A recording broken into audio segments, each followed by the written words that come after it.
Ya sekarang yang mau takjil yang mau buat menu buka puasa harus ngomong pakai bahasa Jawa. Oke, Jawanya Jawa Serang. Oke, wes, siap. Ya siap kita mah.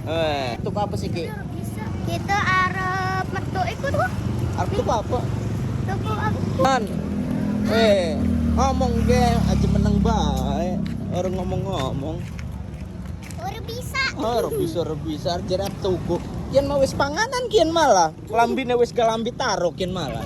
Wis bisa dipangan ki gunang takjil kian malah ya. Kita arep mangan apa ya kok? Bingung jujur enggak? Jajan ora. Woi, neng ayu. Ngomong aja megegeg kayak mengkon. Arep jajan. Tuh, takjil kok. Apa kon kue apa, tapi lihat merono dikit. Yuk. Tuh. Ayo pengen koyak. Oh, enggak pakai bahasa Jawa Serang. Orang toko nih. Arep jajan takoyaki.